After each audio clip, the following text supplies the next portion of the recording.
ప్రజా సంక్షేమం కోసం పాటుపడుతున్నటువంటి రేవంత్ రెడ్డి ప్రభుత్వంపై, అదేవిధంగా గత కొద్ది రోజులుగా 10 సంవత్సరాలుగా కబ్జాలకు గురైనటువంటి చెరువులు, గుట్టలు, నాలాలు, ప్రభుత్వ స్థలాలను సంరక్షిస్తూ ఉంటే టీఆర్ఎస్ బీజేపీ నాయకులు చూడలేక ఓర్వలేక మరి ఇష్టం వచ్చినట్టు కొద్దిగా మాట్లాడుతూ ఉన్నారు, కొద్దిగా విమర్శిస్తూ ఉన్నారు.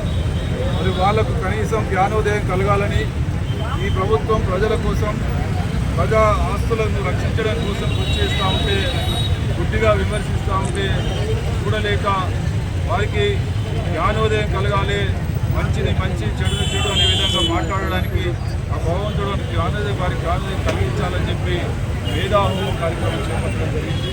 ఈ విధంగానైనా వారి బుద్ధిలో మార్పు రావాలని, వారి యొక్క ప్రవర్తన మరి బుద్ధిగా విమర్శించే విధంగా కాకుండా మార్పు జరగాలని మేధాహోమం కార్యక్రమం చేయడం జరిగింది. గతంలో 10 సంవత్సరాలు కడీల పాలన ద్వారా మరి యువరాజుగా చలమైనటువంటి కేటీ రామారావు ఇవాళ అధికారం కోల్పోయిన తర్వాత ఏది వరకు మాట్లాడుతూ ఉన్నాడు.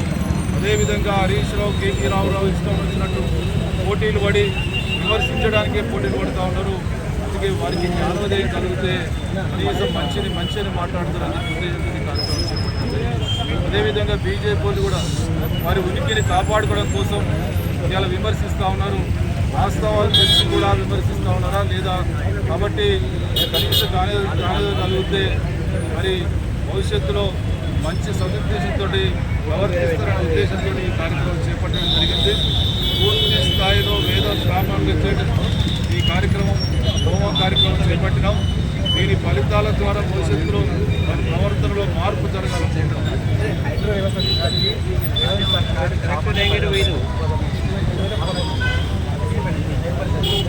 సామాన్య ప్రజల మీద ఉక్కుపాదం మోసే ఉద్దేశం కాంగ్రెస్ సామాన్య ప్రజలను ఆదుకోవడం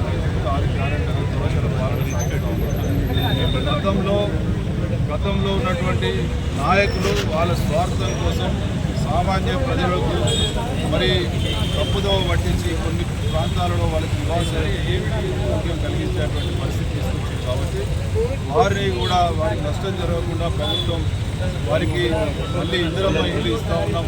కాబట్టి ఎక్కడ కూడా సామాన్య ప్రజలకు ఇబ్బంది కలగదు.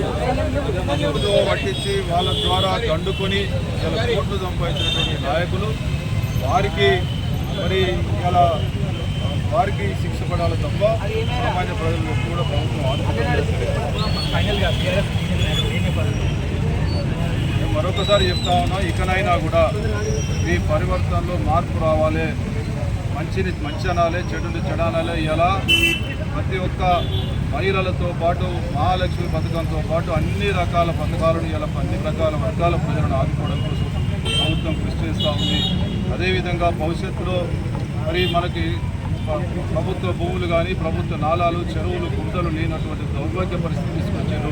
వాటిని కాపాడుకోకపోతే భవిష్యత్ తరాలకు ఇబ్బంది కలుగుతున్నటువంటి సదుద్దేశంతో చేస్తున్నటువంటి కార్యక్రమాన్ని స్వాగతించాల్సింది పోయి పోటీలు పడి ఇష్టం వచ్చినట్టు బావమరుదులు కావచ్చు, బీజేపీ నాయకులు కావచ్చు, ఇష్టం వచ్చినట్టు ప్రభుత్వం మీద సువేక్షించే కార్యక్రమాన్ని మనకైనా మానుకోవాలి.